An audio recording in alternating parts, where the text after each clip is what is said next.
Asik. Oke, oke. Ya, Bang, ya. Mas, ada tamu.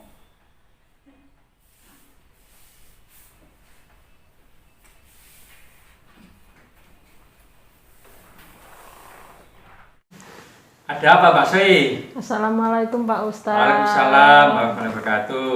Saya ada titipan dari teman Pak Ustadz. Iya, ada apa? Mau Ada apa? tanya, suaminya itu lumpuh Pak Ustadz, jatuh dari pohon. Subhanallah, Masya Allah. Ya, Terus ya. saya itu mau tanya gini Pak Ustadz, gimana hukumnya seorang istri menafkahi keluarga? Oh, berarti bapaknya ini tidak bisa bekerja sudah ya? Nggih, Sudah berapa lama ini? udah tahunan Pak Ustadz. Subhanallah. Ya, ya, gampang-gampang Mbak Sri ya. Nanti kami jelaskan. Jadi Mbak Sri, pada umumnya suamilah yang memberi nafkah kepada istrinya. Cuma ini suaminya sakit, sedang lumpuh, tidak bisa bekerja, maka istrinya yang memberikan nafkah. Kenapa kok harus suaminya? Karena seorang suami adalah pemimpin wanita dan sekaligus pemimpin dalam rumah tangga. Di dalam Al-Quran itu disebutkan, A'udzubillahi minasyaitonirrajim, Bismillahirrahmanirrahim, Ar-rijalu qawwamuna 'alan nisa bima faddalallahu ba'dahum 'ala ba'd wa bima anfaqu min amwalihim. Jadi ini ayatnya. Pak Sri nanti disampaikan kepada temannya. Maksudnya apa sih? Kaum laki-laki itu adalah pemimpin bagi kaum wanita. Oleh karena Allah telah melebihkan sebagian mereka, maksudnya laki-laki, atas sebagian yang lain, maksudnya wanita. Dan karena mereka, maksudnya laki-laki, itu telah menafkahkan sebagian dari harta mereka. Tetapi jikalau si suami itu berkeyakinan atau ada tanda-tanda bahwa si istri dengan senang hati untuk memberikan nafkah dan bekerja, maka halal nafkah itu dimakan oleh sang suami termasuk anak-anak. Hal ini dapat disamakan dengan mahar atau mas kawin.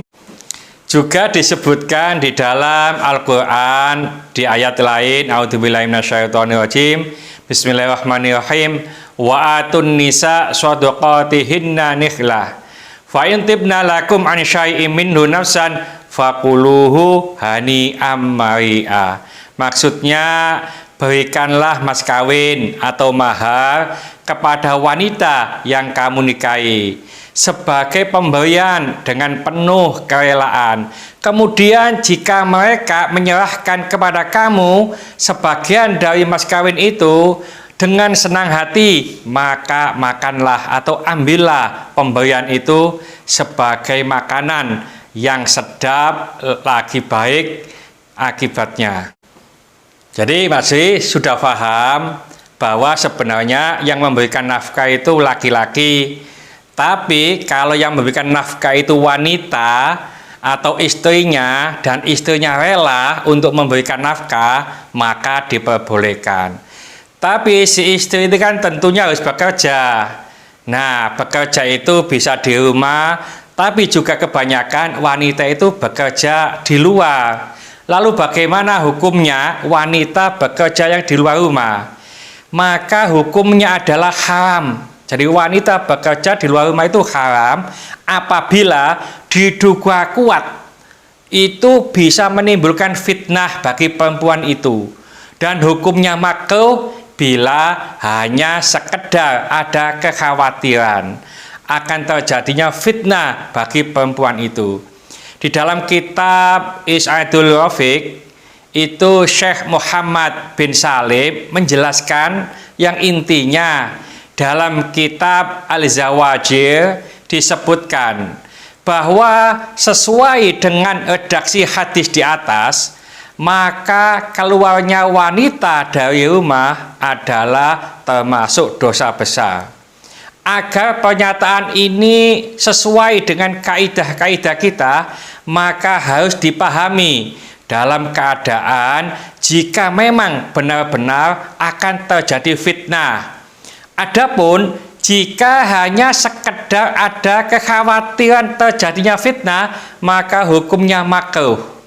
Sedangkan jika disertai dengan dugaan kuat adanya fitnah, maka hukumnya haram, namun bukan dosa besar. Tapi hukumnya boleh. Jadi wanita yang bekerja di luar rumah itu boleh karena untuk mencari nafkah, asalkan aman dari fitnah. Dan yang terpenting adalah mendapatkan izin dari suaminya atau wali bagi wanita yang belum bersuami.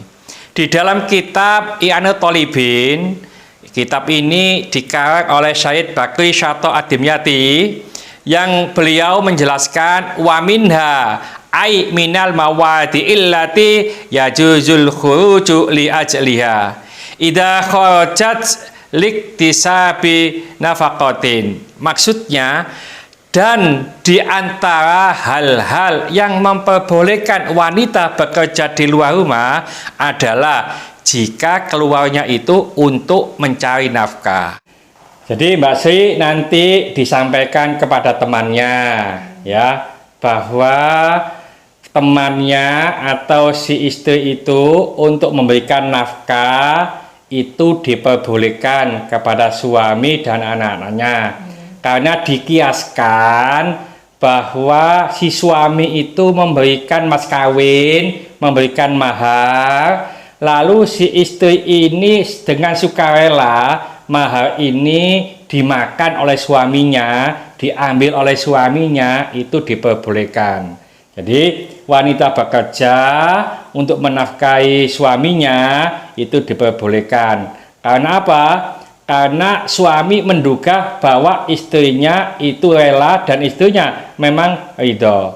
Yang kedua, seorang istri itu kalau bekerja di luar itu haram, tidak boleh. Kalau diduga kuat itu menimbulkan fitnah. Contohnya tergoda atau selingkuh dengan yang lain. Tapi kalau tidak demikian, maksudnya dugaan tidak kuat untuk selingkuh atau fitnah, maka hukumnya makruh. Tapi di dalam kitab I'anat Thalibin dijelaskan, wanita bila keluar rumah dalam rangka untuk mencari nafkah ini masih diperbolehkan. Ya, ini nanti disampaikan ya saya kepada temannya. Ya. Kalau begitu terima kasih nih Pak Ustadz. Nanti saya akan sampaikan kepada teman saya. Matur suwun. Wassalamualaikum warahmatullahi wabarakatuh. Waalaikumsalam warahmatullahi wabarakatuh.